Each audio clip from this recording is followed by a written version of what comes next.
Paramedics, what's the most horrifying thing you've seen? When they said it was a medical emergency, they didn't give much detail, just a man coughing up blood. We've seen that before, it was nothing we couldn't handle. We pulled up to the apartment complex, grabbed our gear, and headed up the stairs. We knocked. No answer. I pounded harder, shouting, "Paramedics!" A faint noise came from inside, coughing, choking, something wet and thick. The door creaked open just a crack, and the smell hit us. A foul, acrid stench, like something was rotting inside. The man was on the floor, barely able to sit up. He was pale, deathly pale, with black stains around his mouth and nose.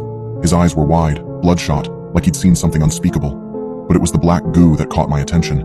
He was coughing it up in thick globs like tar, staining his shirt and pooling on the floor.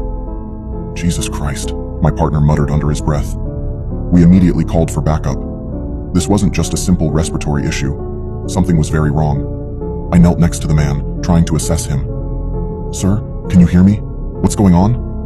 He tried to speak, but all that came out was more of the black substance, bubbling up from his throat. His breathing was ragged, every gasp a struggle. And then I noticed his arms. At first, I thought it was just bruising, but no. His skin was turning black. Not just discolored, but black, as if it were rotting from the inside. His fingers had started to elongate unnaturally, the bones stretching and cracking beneath the skin. He screamed, a guttural, agonizing sound, as his arm twisted and bent in ways it shouldn't. I shouted to my partner, "We need to get him out of here, now!" But just as we tried to lift him, his whole arm, ripped off at the shoulder with a sickening wet tear. The man screamed louder, his body thrashing as black fluid gushed from the wound, covering us both. His other arm started twisting too, the bones snapping like dry twigs, stretching out of his skin as if they were being pulled apart by some unseen force. We were panicking now, trying to hold him down, trying to stop the bleeding, but nothing was working. His legs were next.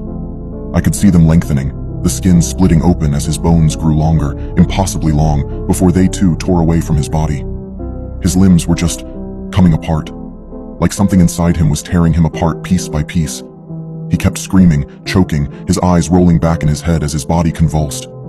Black goo was pouring out of him now, not just from his mouth, but from every wound, every tear in his skin. The apartment was filling with the stench of death, of decay. Then the worst part. His torso began to stretch, his ribs pushing against his skin, cracking open with each movement. His spine. God, his spine started to unfurl, pulling out from his body like a grotesque blackened tail. I've seen some horrific things in my career. People burned alive, limbs severed, bodies mangled in car accidents. But this was beyond anything I could have imagined. It was like something out of a nightmare. I didn't know if it was some sort of freak infection, a disease, or something else entirely, but whatever it wasn't natural. We couldn't save him. We tried everything, CPR, defibrillation, but his body was breaking down faster than we could do anything. His screams eventually faded into gurgles, and then, finally, silence. His body lay in pieces, black and twisted, drenched in the foul goo that had been pouring out of him. When the hazmat team arrived, they quarantined the entire building. We were forced into decontamination, scrubbed down from head to toe. I don't know what happened to the man's body. I heard whispers that the CDC got involved, that the place was completely sealed off, but no one ever gave us answers. They told us it was a containment issue, and that was the last we heard of it. But I still see his face. I still hear his screams in my nightmares.